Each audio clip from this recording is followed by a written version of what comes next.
नमस्कार दोस्तों। तो आज हम बात करने वाले हैं मनसबदारी व्यवस्था के बारे में।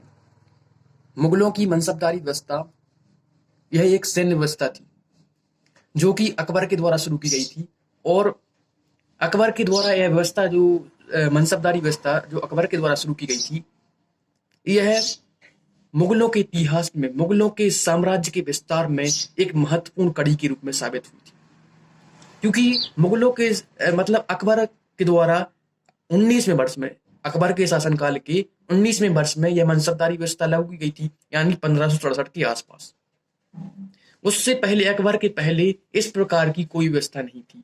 यानी मनसबदारी व्यवस्था एक सैनिक व्यवस्था थी। इस प्रकार की व्यवस्था अकबर के पहले नहीं थी। और मनसबदारी व्यवस्था जो कि मुगलों के समय विशेषकर अकबर के द्वारा जो शुरू की गई थी, यह मुगल साम्राज्य की खूबसूरती माना जा सकता है। क्योंकि यदि हम बाबर की बात करें तो बाबर जो कि पानीपत के युद्ध के माध्यम से मुगलों की एंट्री भारत में हो चुकी थी। अब जैसे ही मुगल यानी बाबर, सर्वप्रथम बाबर के द्वारा जब पानीपत का युद्ध लड़ा गया था, तो युद्धों के माध्यम से मतलब जो जो बाबर का कार्यकाल रहा है, जो बाबर का जो साम्राज्य रहा है भारत में, वह इतना अधिक नहीं रहा था। इतने अधिक समय तक भारत पर उसने शासन नहीं किया कि किसी प्रकार की सेना के संबंध में व्यवस्था स्थापित कर सके, उसको स्टेब्लिश कर सके। तो इसका उस बाबर के पास में इतना समय नहीं था कि कोई नई व्यवस्था को शुरू किया जाए। केवल उसके द्वारा 4 वर्ष ही शासन किया गया। 1526 में वह उसने भारत को जीता था और 1530 में उसकी मृत्यु हो गई थी। इसके बाद उसका बेटा हुमायूं, तो हुमायूं का जीवन हम बात करें तो मतलब जो साम्राज्य को स्थिरता प्रदान करने में ही निरंतर व्यतीत हुआ। यानी हुमायूं अपने जीवन काल में स्टेबल रूप से गद्दी पर नहीं बैठ सका था। तो हुमायूं के शासनकाल में मुगल साम्राज्य बहुत ही अस्थिर रूप से बना रहा, क्योंकि उसे बहुत से अभियान करने पड़े। शेरशाह सूरी जैसे शासक के द्वारा उसको एक विफलता हासिल हुई। तो इस प्रकार से जो अकबर के पहले के जो उसके पूर्वज रहे हैं, जो उसके दादा या पिताजी रहे हैं, तो उनके द्वारा किसी प्रकार की इस तरह जो मनसबदारी जैसी व्यवस्था विकसित नहीं की जा पाई थी। क्योंकि अकबर यह जानता भी था कि यदि अकबर को यदि भारत पर राज करना है, भारत में इस प्रकार एक व्यवस्था स्थापित करनी है, उसको यदि साम्राज्य का विस्तार करना है, तो एक एक सशक्त सेना की आवश्यकता है, एक मजबूत सेना की आवश्यकता है। यदि जो साम्राज्य में स्थिरता प्रदान करनी है, साम्राज्य को में सुरक्षा प्रदान करनी है, तो सेना की जो महती भूमिका है, उस भूमिका को देखते हुए अकबर के द्वारा इस मनसबदारी व्यवस्था की शुरुआत की गई थी। क्योंकि मनसबदारी व्यवस्था के पहले, चूंकि मनसबदारी एक सैन्य व्यवस्था थी, यानी सेना को किस प्रकार से कंट्रोल किया जाए, किस प्रकार से सेना रखी जाए, उसकी व्यवस्था मनसबदारी व्यवस्था कहलाती थी। यानी इसमें सैनिक व्यवस्था थी। तो प्रश्न यह सामने आता है कि क्या अकबर से पहले हुमायूं के काल में या बाबर के काल में क्या सैनिक व्यवस्था नहीं थी? सैनिक व्यवस्था थी, जागीरदारी व्यवस्था थी। यानी सेना के संबंध में जागीरदारी व्यवस्था थी अकबर के पहले। परंतु उस व्यवस्था में बहुत सी खामियां थी, बहुत से दोष थे, जिस कारण से जो सेना थी वह इकट्ठी संगठित रूप से कार्य नहीं कर पाई, संगठित रूप से इकट्ठा जो मुगल साम्राज्य है उसकी मजबूती में एक साथ कार्य नहीं कर पा रही थी। तो इस बात की आवश्यकता थी कि साम्राज्य को स्थिरता प्रदान करने के लिए, साम्राज्य को एक मजबूती प्रदान करने के लिए, उसमें शांति स्थापित करने के लिए, साम्राज्य के विस्तार के लिए एक एक एक मजबूत सेना की आवश्यकता है। और उसकी आवश्यकता को देखते हुए 1567 में अकबर के द्वारा मनसबदारी व्यवस्था का प्रारंभ किया गया था। तो मनसबदारी व्यवस्था 1567 में जब शुरू की गई थी, तो इससे पहले मुगलों का तो कोई इतिहास मनसबदारी व्यवस्था से संबंधित नहीं था। तो यह व्यवस्था कहाँ से ली गई? तो इसका उदाहरण मिलता है चंगेज खान की दशमलव प्रणाली से। जो चंगेज खान के द्वारा जो दशमलव प्रणाली शुरू की गई थी, दशमलव प्रणाली की वजह से ही यह व्यवस्था मनसबदारी व्यवस्था थी। तो इस प्रकार से जो मनसबदारी व्यवस्था ली गई थी, जिसका उदाहरण हमें मंगोल से प्राप्त होता है, चंगेज खान की दशमलव प्रणाली से ही इसका उद्भव हमें प्रतीत होता दिखाई देता है। तो मनसबदारी व्यवस्था किस प्रकार से थी, किस प्रकार से उसकी नियुक्ति की जाती, किस प्रकार से सैनिक व्यवस्था थी, उसको समझना यहाँ पर होगा। तो यहाँ पर सबसे पहले मनसबदारी व्यवस्था को हमें समझने के लिए हमें 2 शब्दों को समझना बहुत महत्वपूर्ण है। एक शब्द है जात और दूसरा शब्द है सवार। जात और सवार। जात शब्द का तात्पर्य है कि एक व्यक्ति यानी मनसबदार किसे कहते हैं उसको निश्चित करने के लिए जात और सवार दो शब्द यहाँ पर निश्चित हैं। और मनसबदार उन्हीं व्यक्तियों को बनाया जाता था जो राजा के दरबार में होते थे। राजा के दरबार के अलावा जो राजा के जो अकबर के जो जैसे मतलब छोटे जो प्रांतों के राजा से संबंधित थे, जैसे राजपूत राजाओं से संबंधित थे, तो राजपूत राजाओं को खुश करने के लिए भी उनको मनसबदार प्रदान कर दिए जाते थे। यानी किसी व्यक्ति को यदि मनसबदार बना दिया गया है तो उसको अपने अंडर में सेना रखनी होगी, एक स्थायी सेना रखनी अनिवार्य हो जाती है। तो यहाँ पर दो शब्द हैं, जात और सवार।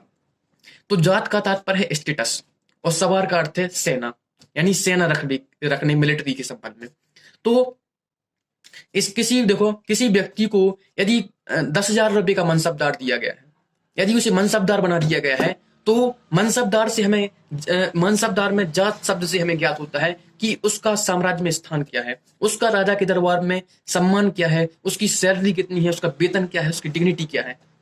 मनसबदार किसी जो अधिकारी है, अधिकारी की दरबार में स्थिति को दर्शाता है। और जो यहाँ पर जात सवार शब्द है, तो जात शब्द सैलरी को दर्शाता है, उसकी डिग्निटी, उसकी पर्सनल आइडेंटिटी को। दरबार में एक मनसबदार की, एक अधिकारी है, उसकी स्थिति क्या होगी, कितनी रैंक होगी, कितना बड़ा अधिकारी होगा, वह उसके मनसबदार से पता चल जाता था। और सवार से तात्पर्य यह है कि यदि किसी व्यक्ति को मनसबदार नियुक्त किया गया है तो उसको अपने साथ में एक निश्चित अनुपात में, निश्चित संख्या में सेना रखनी होगी, घुड़सवार रखने होंगे, घोड़े रखने होंगे, हाथी रखने होंगे, तो मिलिट्री रखनी होगी। तो यह सवार को डिनोट करता है। तो इस प्रकार से जो अकबर ने शुरू की थी, तो अकबर के शासनकाल में 10 से लेकर 10,000 या 12,000, जो उसके शासनकाल में 12,000 तक के मनसबदार बनाए जाते थे। यानी किसी व्यक्ति को कोई अधिकारी साम्राज्य में है, कोई दरबार में कोई अधिकारी है, या फिर किसी के साथ उसका संबंध है, तो उसको यदि मनसबदार बना दिया गया है, तो जो मनसबदार बनाया जाता था, यदि उसको 10 का मनसबदार, न्यूनतम 10 का मनसबदार बनाया जाता था और अधिकतम 12,000 का मनसबदार बनाया जाता था। ठीक। तो यदि किसी व्यक्ति को किसी अधिकारी को जो 10 का मनसब बना दिया गया है, तो इसका मतलब है कि वह सबसे छोटा मनसबदार के अंतर्गत आता है और सबसे बड़े मनसबदार 12,000 रुपए का होता था। 12,000 का मनसबदार सबसे बड़ा होता था।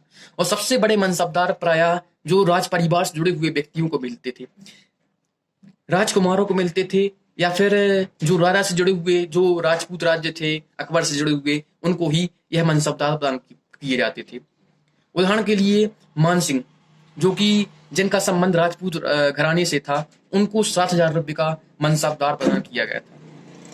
और इसके अलावा राजा के परिवार से जो व्यक्ति होते थे, जो राजकुमार होते थे, या फिर जो फैमिली मेंबर्स होते थे, उनको भी जो उच्च पद, 7,000 से 5,000 से ऊपर मनसबदार केवल जो पारिवारिक व्यक्ति हैं या फिर प्रतिष्ठित व्यक्ति हैं, उन्हीं को दिया जाता था।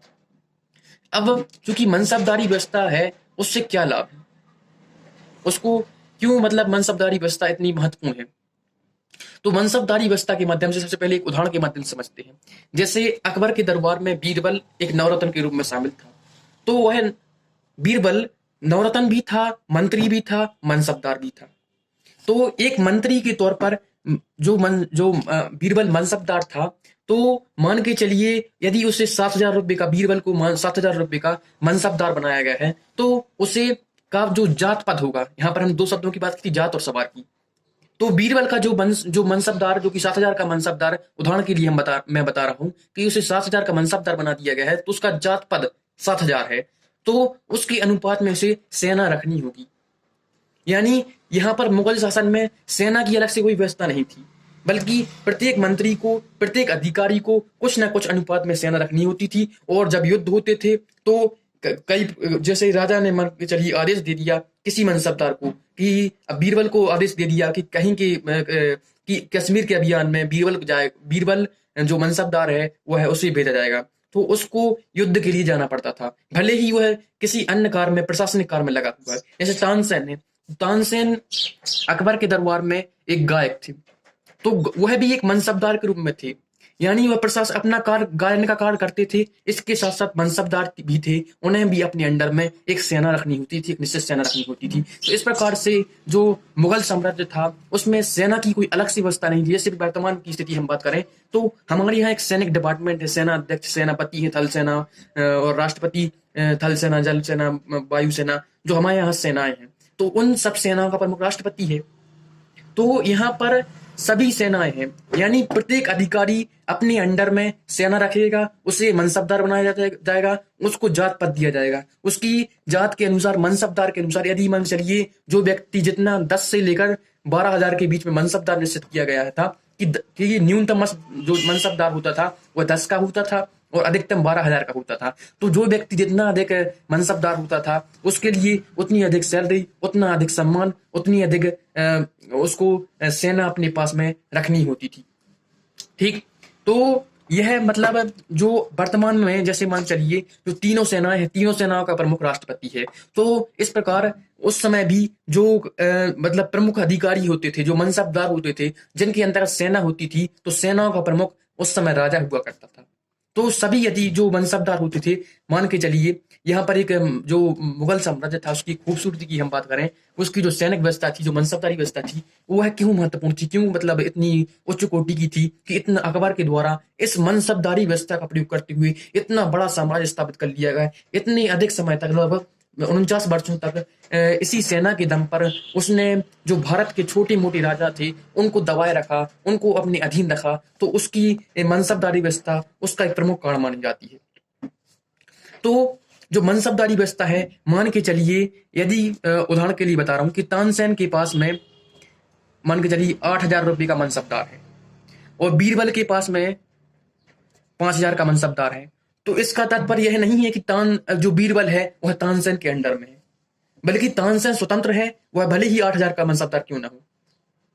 यानी यदि कोई राज घराने से कोई व्यक्ति है, वो उसके पास में 10,000 यानी सबसे, या 12,000 सबसे अधिक का मनसब है, तो इसका तात्पर्य यह नहीं है कि उसके अंडर जितने भी छोटे उससे मनसबदार, 10,000 से कम मनसबदार वाले अधिकारी होंगे उसके अधीन होंगे, ऐसा नहीं है।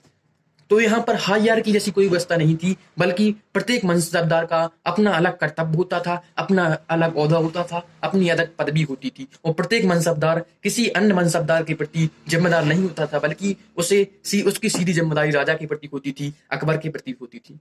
क्योंकि अकबर के द्वारा यह मनसबदारी व्यवस्था चलाई गई थी। तो इसलिए हम इसकी दूसरी विशेषता की बात करें तो यह है कि जो मनसबदार होते थे, मान के चलिए जो अकबर है, अकबर के द्वारा यदि बीरबल को मनसबदार बना दिया गया है, तो बीरबल को मनसबदार बनाने का उद्देश्य यही रहा उसके पीछे, क्योंकि मनसबदारों की नियुक्ति तो राजा के द्वारा ही की जाती थी।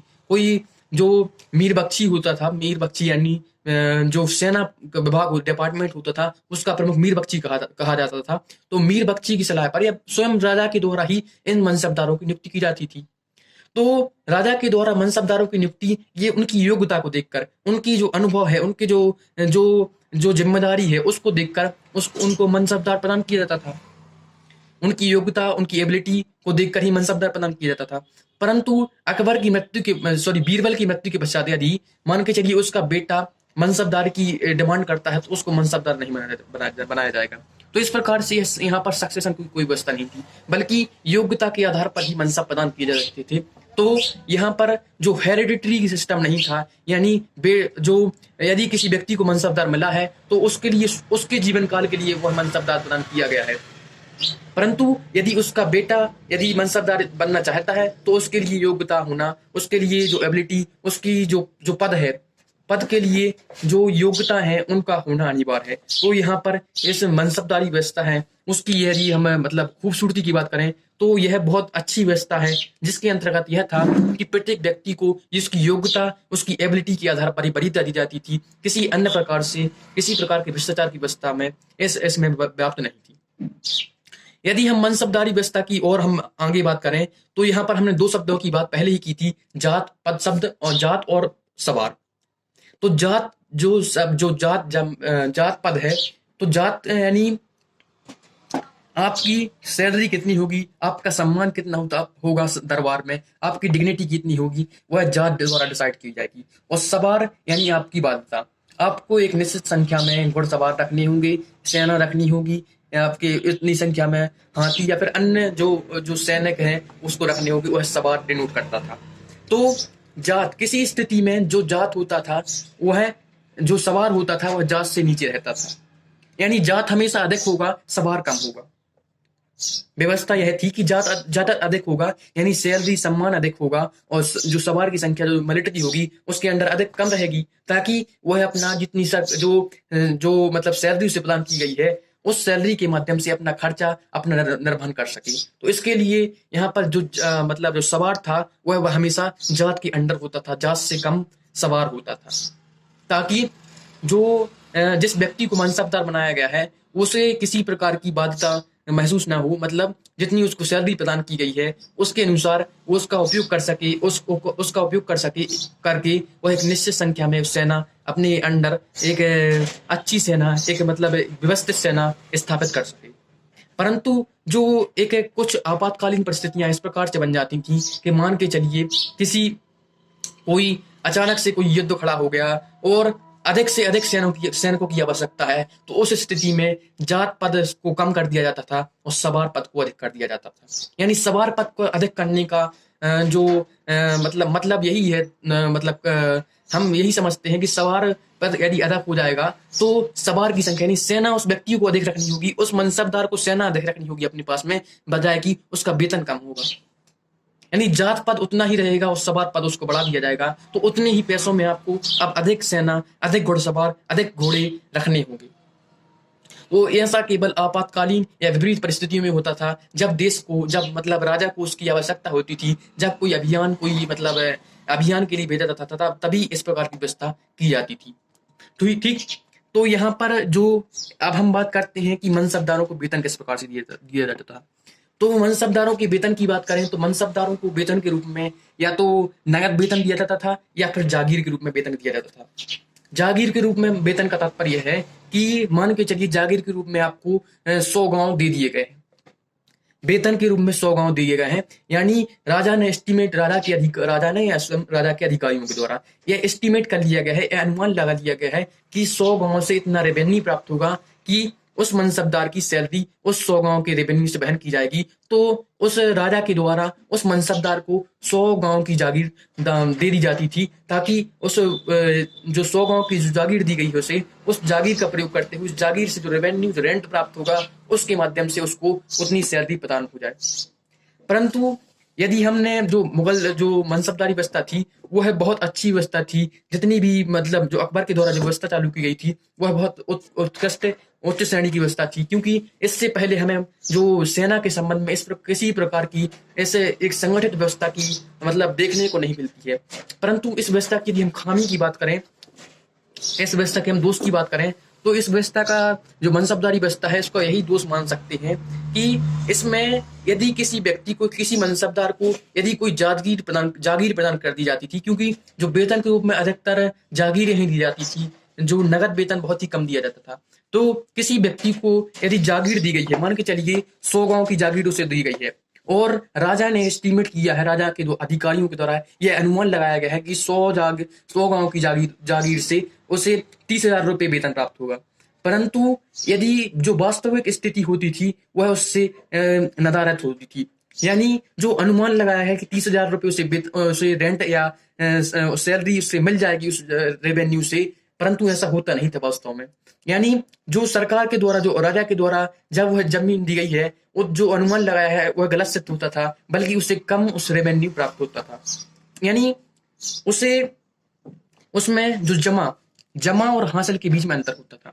जमा यानी जो राजा के द्वारा जो एस्टिमेट किया गया है कि इतना रेवेन्यू प्राप्त होगा, और जो हासिल का तात्पर्य है कि कितना रेवेन्यू वास्तव में प्राप्त होगा। तो जमा और हासिल के बीच में जो अंतर है वो है जमीन, जो मनसबदारी व्यवस्था है उसकी एक प्रमुख कमी के रूप में सामने आता है। क्योंकि यदि मान के चलिए कोई मनसबदार है और मनसबदार को वेतन के रूप में जागीर दी गई है और जागीर से उसे उतना वेतन प्राप्त नहीं हो रहा है जितना कि अनुमान लगाया गया है, तो किस प्रकार से वह अपनी सवार की संख्या, किस प्रकार से वह अपने अंडर में सेना, एक निश्चित सेना नियुक्त करेगा, किस प्रकार से अपने सेना का खर्चा वहन करेगा। तो यह से जो मनसबदारी व्यवस्था है उसमें एक प्रश्न चिन्ह खड़ा करता है। तो यह मतलब जो मनसबदारी व्यवस्था है उसकी खामी के रूप में यही है कि जागीर जब प्रदान की जाती थी तो जागीर के प्रदान करने में जो अनुमान जितना वेतन कराया जाता, जितना रेवेन्यू का अनुमान लगाया जाता था, उतना रेवेन्यू वास्तव में प्राप्त नहीं होता था। तो इस प्रकार से मनसबदार को जितनी सेना रखनी होती थी अपने अंडर में, उस सेना को जो वेतन देने में बहुत कठिनाई होती थी। तो इस प्रकार से यह इसकी दोष माना जा सकता है। दूसरी बात,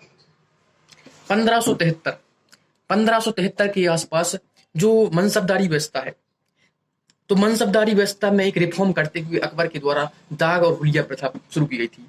दाग और हुलिया प्रथा, यानी दाग हुलिया प्रथा इसलिए शुरू की गई थी कि अभी क्या था कि मान के चलिए किसी व्यक्ति को, किसी अधिकारी को, किसी मनसबदार को एक निश्चित संख्या में अपने अंडर सेना रखनी होती थी, परंतु वह क्या करता था, उसमें भ्रष्टाचार कर देता था। किसी मतलब उतनी अधिक सेना अपने अंडर में नहीं रखता था, बल्कि कागजी कार्यवाही के रूप में ऐसा निश्चित कर देता था। कागजी कार्यवाही के माध्यम से यह दर्शा देता था कि उतनी सेना रखी गई है, परंतु वास्तविकता में उसके द्वारा उतनी संख्या में सेना रखी नहीं जाती थी। तो इसको सुनिश्चित करने के लिए अकबर के द्वारा दाग और हुलिया प्रथा को शुरू किया गया था। दाग प्रथा का तात्पर्य यह है कि जब भी कोई घोड़ा है तो घोड़े को एक जिस प्रकार से अभी जो गाड़ी में जो नेम प्लेट होती है, तो नेम प्लेट से, नंबर प्लेट से यह पहचान हो जाती है कि इस गाड़ी का नंबर यह इस प्रकार गाड़ी है, ठीक। तो उसी प्रकार से दाग के माध्यम से घोड़ों पर जब दाग कर दी जाती थी, तो यह उसकी पहचान के रूप में निर्धारित हो जाता था कि यह इस नंबर का घोड़ा है, वह दाग के माध्यम से निश्चित होता था। और हुलिया प्रथा का तात्पर्य यह है कि जो घोड़े को, जो घुड़सवार है, तो घुड़सवार का एक निश्चित रूप, जो मतलब रूपरेखा है, जो फोटो स्केच टाइप का बना दिया जाता था, जिसे हुलिया प्रथा कहा जाता था। तो अकबर के द्वारा यह रिफॉर्म किया गया था ताकि जो मनसबदारी व्यवस्था है, जो मनसबदार है, वह किसी प्रकार से अपने जो भ्रष्टाचार ना कर सकें, किसी प्रकार गड़बड़ी ना कर सकें, और जो जितनी संख्या में उनके जिनका दायित्व है, जो उनका कर्तव्य है कि इतनी संख्या में, निश्चित संख्या में घोड़े अपने पास रखने हैं, घुड़सवार अपने पास रखने में है,